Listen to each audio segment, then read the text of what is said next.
Trying to recover from a chronic illness can be very difficult, especially when you step into the wrong kind of things, the wrong kind of information, and engage yourself in all these myths that are in the end just a giant waste of time.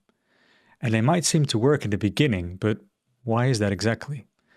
So in this video, I'd like to bust all of them. I hope that after this video, you know exactly what to do and how not to fall into the trap of believing these kinds of things. Therefore, I have to share some scientific knowledge, stories. I'll do whatever I can for you to know exactly what to do. My name is Daniel, and I'm a recovery coach. I used to have a chronic illness myself. Now I'm having the release program online in which I aim to really pick the root problem and remove it to make people experience an instant relief in symptoms. And when Annelie joined this program, she found herself grateful to get long COVID, to be given the opportunity to see life in a different way. And even though she's still in the journey of recovery, the program changed her life, and she's now able to enjoy life again in a much more joyful and peaceful way. And this also sort of talks a little bit about another myth, a myth that I didn't even plan to talk about, the myth of the magic recovery. The moment in your life when you've fully recovered. It doesn't work like that. Symptoms can come and go, and I'll explain everything about that in this video. And it's not really about having symptoms, it's about how you deal with it to make sure that they don't last a very long time. Then I'd like to talk about the baseline myth. Each of these bars, they represent the amount of energy that someone with a chronic illness spends during their days. And on the first day, it's quite a lot. The second day, there is a setback. She gradually builds herself up and down. And then there is a peak day in which she needs to do a lot, and then she falls down. So in order to deal with that crazy ups and downs, which can give a lot of insecurity to your system and setbacks, the idea has become to create a baseline, to sort of do every day more or less the same kinds of things. And that might give you a form of safety. The problem, however, is that the activity becomes dangerous because you're sort of linking the activity with the symptoms. And that's not really the case. And I'm going to show you that in this video as well. But then you become the spoonie, and then you can prime yourself or your brain that activity is indeed very dangerous. And it can become very hard to break that cycle of being a spoonie. Another problem I have with this is that you're basically waiting for the symptoms to wind down. And that's, again, a giant waste of your time. The symptoms will eventually always wind down when you retreat yourself into a safe place, your bed. This can take, for example, a week or a few days, and it gradually winds down. But then you expose yourself again to the exact same danger via an activity, and it comes back again. So it doesn't really resolve the root problem. And then the question might become, well, Daniel, what should I do? Should I push through my symptoms? Or should I give in and go to bed? And I recommend doing neither of those things. I recommend going to the root of the problem. So why do some people have success with this approach? Well, because it gives you a sense of safety. If you need safety, then you are at the opposite place, which is danger. And when I think about danger, I think about the study from Dr. Naviaux called the cell danger response. And in this study, he explains that the limbic brain detects a danger and creates these symptoms of, in this example, a crash to protect you, to go back to your bed. Therefore, it can work to slowly build yourself up, but for the majority of people, it doesn't work. Therefore, what we see is that all these approaches become very complicated because they're trying to simplify things that are not really there. They make, for example, 5 phases, and each phase is this, and it becomes a gradual approach then in this thing, but it's not linear. So then they make all kinds of theories and concepts about it. And before you know it, it gets really, really complicated, and you have to read thousands of books, and all the theories never seem to make sense in the long term. I think this is the biggest trap, to overcomplicate things. So to really simplify it, you either have symptoms or you don't. That's it. Symptoms or no symptoms. And if you would like to make that a little bit more complicated, then you can say, for example, well, I got mild symptoms or severe symptoms.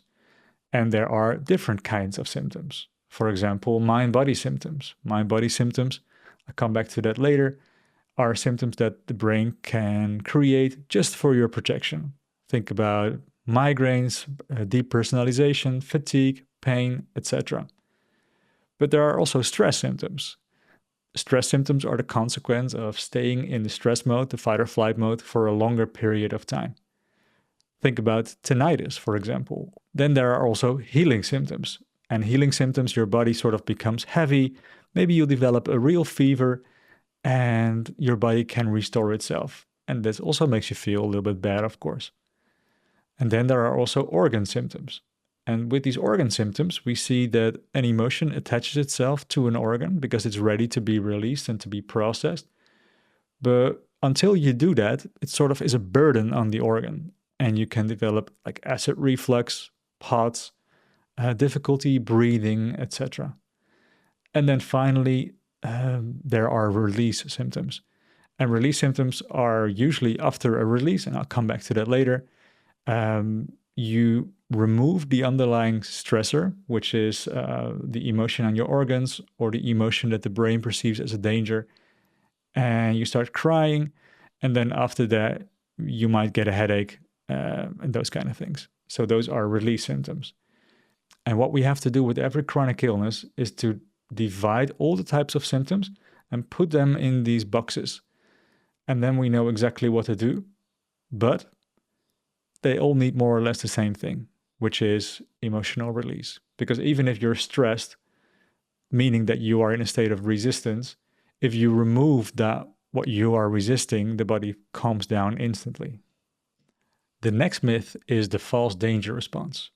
This is saying that the symptoms that are created by the limbic brain because it perceives a danger are not valid because there is no danger. And then people can pretend that there is safety when there actually isn't. I think that this is a huge form of gaslighting because we're really going to show you what the underlying reason is that the brain perceives a danger. And to talk more about the mind-body symptoms and the way that the brain can perceive danger and create symptoms to protect you, I'll present you some research. This is a summary, what I'm going to show you. And if you would like to read the full studies, then I put the names of them in the description. The symptoms are created by neurological and glandular changes in the body. These changes are in turn triggered by signals from the limbic brain working through the HPA axis and vagus nerve. The nervous system switches to fight or flight mode due to accumulated emotional stress. The limbic system in the brain detects an undesirable situation. It then stimulates the hypothalamus, which stimulates the pituitary gland, which stimulates the adrenal glands, which changes the muscles, blood circulation, digestion, and immune system. The changes in circulation cause brain fog and dizziness. Changes in digestion can cause irritable bowel syndrome. Changes to the immune system can cause infections, swollen glands, a sore throat, and feverishness. The hypothalamus synthesizes the optic nerve and disrupts the body clock, which can cause blurred vision, light and sound sensitivity, and sleep disturbances. The changes or tension in the muscles make the mitochondria burn up the ATP and glucose storage too fast. The muscles will then switch to an inefficient fuel source, with lactic acid as a byproduct. This causes fatigue, muscle pain, and headaches, and it justifies the feelings of patients who claim to feel as if they had run a marathon. If you don't want to read hours of research, then I sort of made a summary back in 2017 and this blog that I also link below. And the name of the blog is called Developing the CFS Personality. So my summary of the mind-body explanation is like this. The brain creates symptoms to protect you. Those symptoms draw you away from your emotions.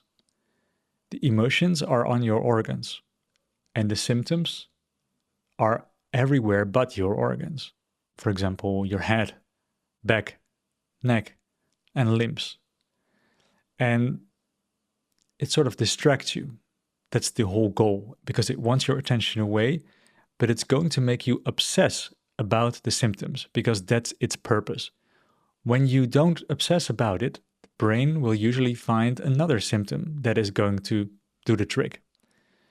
Therefore, you can't really trust your own brain and your own mind in your recovery, because it does whatever it can to make you go into a way that you are going to think and believe that the symptoms are justified and real, that there is something very wrong inside of your body. And the more you focus on that, the more you read research or you engage yourself with all kinds of protocols, the more obsessed you are, the better it works. And therefore you're teaching your limbic brain that this is a great symptom and that you probably need more of it.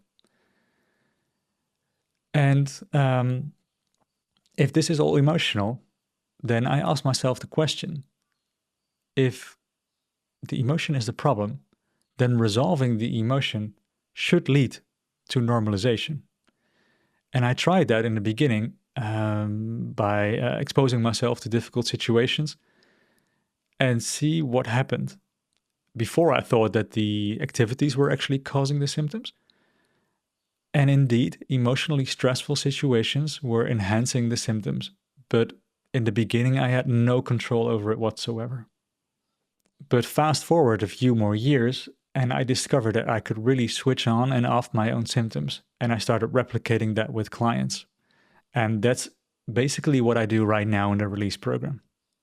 By learning how to release the underlying emotion and become symptom-free, you become back in charge again, back in charge of your life. And this is what Sabrina has to say about it. Hi, I am Sabrina. In the beginning, I didn't really understand what was meant by doing a release, and I also felt a lot of resistance to do it. Then one day, I came home, I brought my daughter to school, and I felt again really exhausted. I also had some things to do, but I just couldn't do. I was laying in bed, and because I also felt that there was it was some tension or emotion stuck in my body, I decided to try it again and to do a release. And this time something shifted. While I was doing the practice, I really started to cry like a little child. I felt a lot of anger, I felt a lot of sadness, but I also felt what was meant to feel the release. And for me, that was a game changer. After that, I experienced such a sense of release, and I could do some things that day. So for me, it's like doing releases now is like that the fatigue is not controlling me anymore, but that I'm back in control of the fatigue and of my life. So I'm really, really grateful that I found this program. And she is not the only one. We've been doing this for multiple years right now, and we guarantee everyone at least one of those releases while they're in the program. But the real goal that I'm having with it is that everyone can master this within a year. Each symptom is caused by just one emotion. Just one. Find that emotion, resolve it, and the symptom is gone. But usually symptoms come back because people have suppressed more than just one emotion. Some people have suppressed terrible and difficult emotions. They were in the flight response or the freeze response their entire youth. Other people had a little bit minor trauma, and therefore you can't really compare those people. Some people might say that they recovered within a week. Some people even say that they recovered within the first few modules, where we were just trying to calm you down a little bit. Therefore, it's become so hard to compare people. And we're more than happy to answer all your questions. We have weekly Q&A sessions, and you can just ask them directly towards us. I put the link in the description, and I'd like to see you there. Then the next myth that you often see is that there is something wrong with your body. Usually symptoms start after a viral infection, for example. People also mention that they have mold. And before you know it, you're going to spend a whole lot of money on supplements to detox you from these types of things. What I've noticed is that those viral infections sort of becomes the cleaner inside of your cells, because all these emotions, before you were ready to process them, they were stored inside of your cells. And these viruses help us to remove them from the cells. They're sort of like cleaners.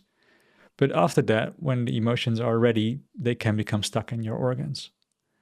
But usually there's only one or two emotions at the same time stuck along your organs. Then might be something wrong with your immune system, because we can see that all kinds of weird things are going on there. But we saw before already that this was all just created and directed by the limbic brain. Then people think it's genetics because your mother had something similar like that, but you also inherited her emotional behavior, which is probably more likely. Stress is causing it. Well, I think that's obvious, because stress is being in a state of resistance. Resistance to what? Find that thing exactly that you're stressing about, allow it or deal with it, and the stress response immediately winds down. And the same counts for the ATP in the mitochondria. People think that they have a lack of energy and that they need to repair their mitochondria. But we saw before that it was just a conscious choice from your brain to make you go to bed, to make you feel safe in bed. Then the next myth, brain retraining is brain retraining. It's a bit funny, but people sometimes think that they've done a brain retraining program and that's just what it is. But there is so much more about brain retraining. For example, in the past, all the brain retraining programs were about suppressing emotions, because they figured out, that the limbic brain was perceiving emotions as a danger and that these emotions can cause the fight or flight mode. And therefore, the best thing, in their opinion, was to suppress those feelings and emotions, to squeeze them back in the cells, to never ever have to deal with them again. And a lot of people had good results with that, and therefore it became a hype. But those results were mostly short-term results and not long-term results. But the damage was done anyway, and everybody wanted to do brain retraining. But nowadays, brain retraining is done in thousands of different ways, maybe. For example, the brain retraining that we do in the program is about teaching the limbic brain that those emotions are actually safe by slowly exposing you in a safe way towards them. That's exactly the opposite of those other programs. So therefore, there is not really a thing anymore called brain retraining. Because what is brain retraining?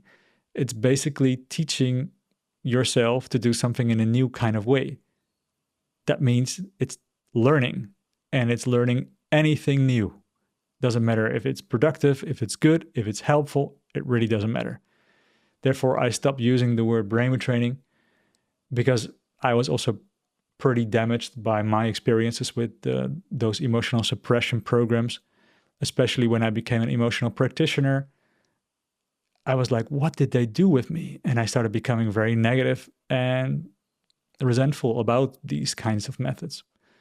But right now the year is 2025, and if you're doing a brain retraining program, I hope for you that it's not about suppressing these emotions back into the cells, because that's not a long-term solution. You might be thinking different things work for different people. It also sounds reasonable, right? But no. This is like the equivalent of shooting with a shotgun or shooting with a sniper. And shooting with a shotgun can cause a lot of damage. And it's not precise. Because in the end, everybody might need something different to get you that form of safety. But it's all about the same process. And some of the treatments can become 90% nonsense and 10% efficient, and they work. And other treatments are maybe 50% efficient. Because in the end, it sort of becomes about the 4 steps that we do in the release program. Step 1 is creating safety by implementing healthy habits that reduce your stress response, especially dealing with unnecessary stress. The second step is then to prepare your limbic brain to deal with those emotions. And then the third step is to engage with those emotions and to try if you can get a release. But also when you find the emotion exactly along your organ and you breathe through it, or you think about these emotions, for example, fear or shame, to see what it does to your symptoms and to hopefully be able to increase the amount of symptoms that you have on demand. And then finally, you go much deeper, you become like a sniper, and there are more advanced release tools as well. And this is what Jo Carver from the program said about doing one of those releases. So she says that she has POTS and that she has been struggling with too much adrenaline all week due to work stress, even though she is on medication. And she just did the fear release session in module 11, and she is astonished. She says, "I'm calm again." And she says that this is one phenomenal kit in the toolbox to get rid of symptoms. Just that alone was worth all her money. The next myth is about calming down the nervous system. You can calm your nervous system down all you want, every day, but it doesn't resolve the root problem of why you are in a fight or flight or freeze response to begin with. And I talked more about that in the video from last week that you can find there. I think that by now it becomes clear that being a patient is not an option when it comes to chronic fatigue syndrome or all these chronic diseases. You have to become an active. Every symptom has one emotion behind it. You can find that emotion along your organs. You breathe through it, you connect with it, you increase your symptoms, and then after some preparation work, you can resolve the emotion. So you cry, you shake, you burp, you shiver, maybe you vomit, and that's just maybe 1 or 2 minutes in total. And then after that, you can become symptom-free because the brain no longer detects a danger because the danger has been removed. And those symptoms, for example, the ATP shortage or that the immune system does weird things, they resolve themselves instantly. So thank you for watching. Please like and subscribe. You can like here and you can watch this other video here as well. And if you would really like to have an approach step by step to deal with your chronic illness, then consider joining the release program, and I'm more than happy to see you there.